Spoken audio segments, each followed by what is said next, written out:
Peace, love, and divine light. It's Caparel.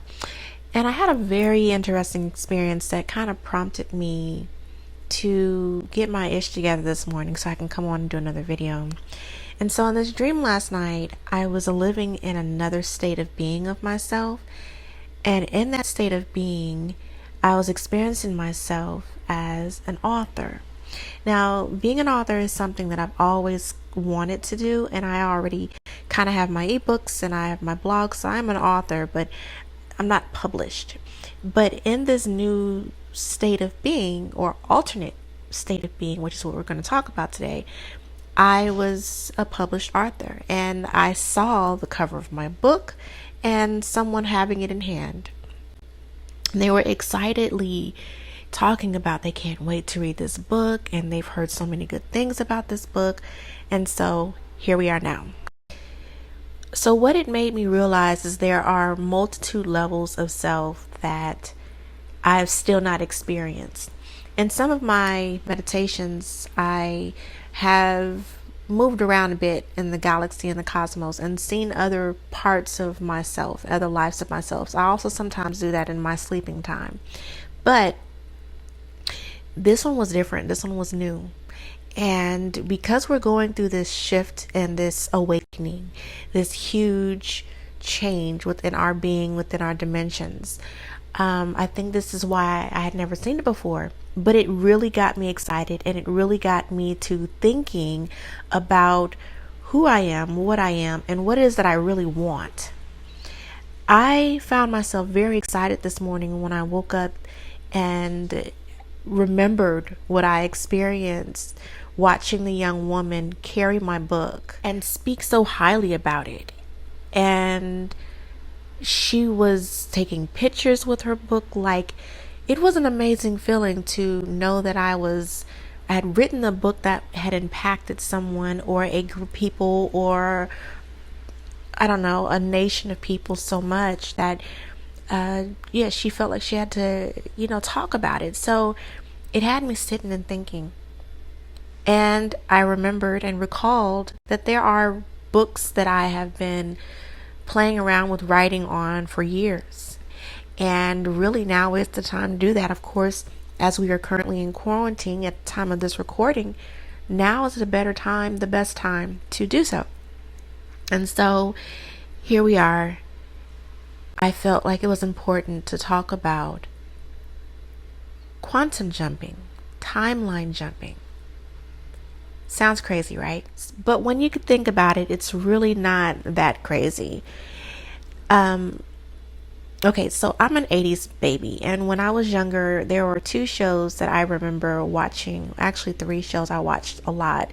Star Trek, Next Generation, Deep Space Nine was cool too. MacGyver in the 80s, loved MacGyver. And my one that made me align to understand that this is nothing new to me is Quantum Leap. And if you don't know what Quantum Leap is, you can look it up. You probably can find some clips here on YouTube. But Quantum Leap was about a guy, a scientist, and I think they were doing a science experiment and discovered that they made this machine, and through that discovery, he kind of was playing around with it as a test monkey, so to speak. And he got lost in the experiment.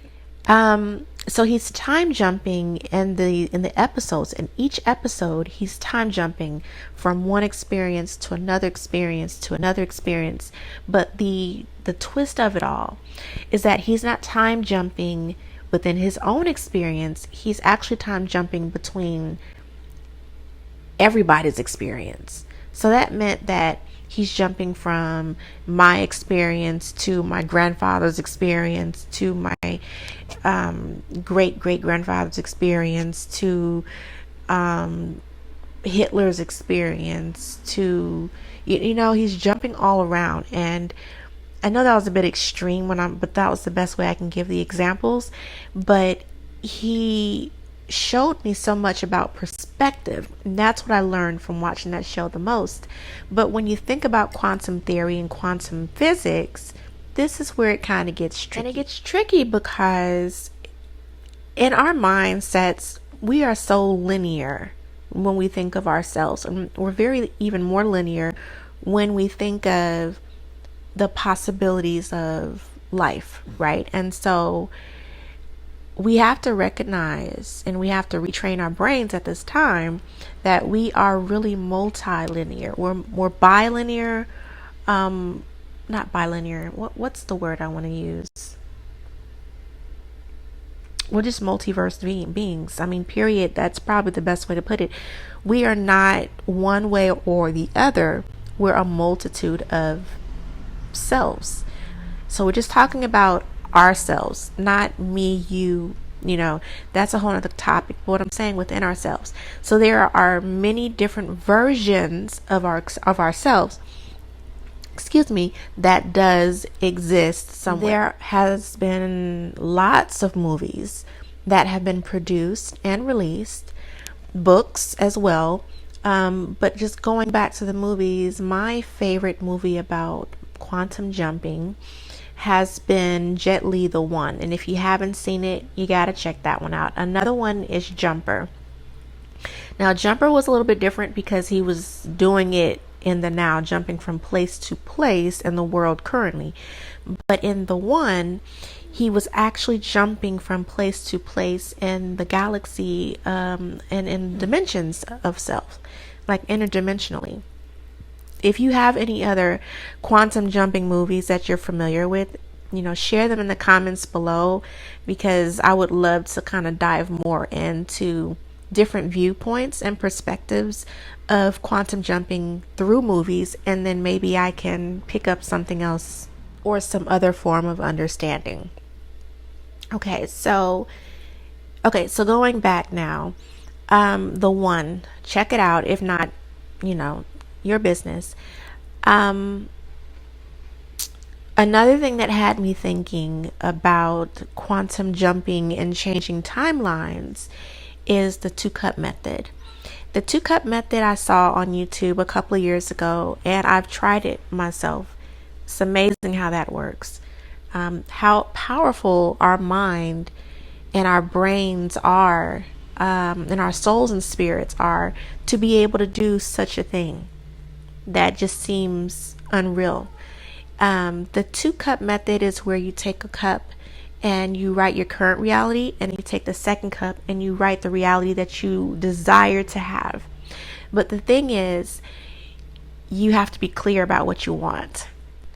But now we have the opportunity and the power to do it with our minds and our hearts. So knowing exactly where you want to be, realizing that you have a choice to pick your new alternate reality and ride into that experience full on.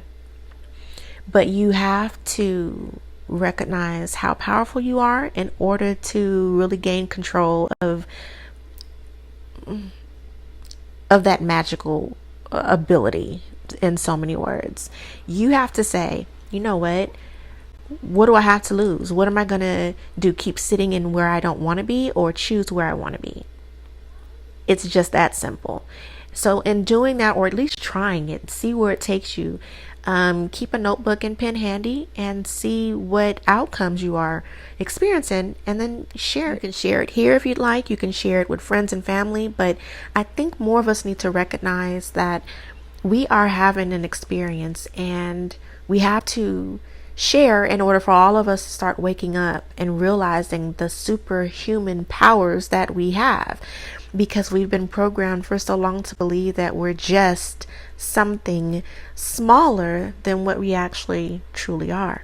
And that means, of course, we have to start believing that we are greater than what we actually are,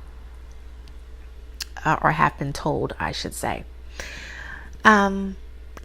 So I'm going to dive in a little bit more to my quantum experience, but I did want to take a moment to make sure I shared this video vlog of that experience, and then hopefully everyone else out there will start to choose something greater, something better, something all right different. My loves, so keep plugging away at thriving and rising higher, releasing and healing. And in the midst of all of that, don't forget to choose. Choose the timeline. Choose who you want to be. Choose where you're going. Now's the time. Sending you the ultimate rays of love and light and the cosmic kisses. As always, Capriel.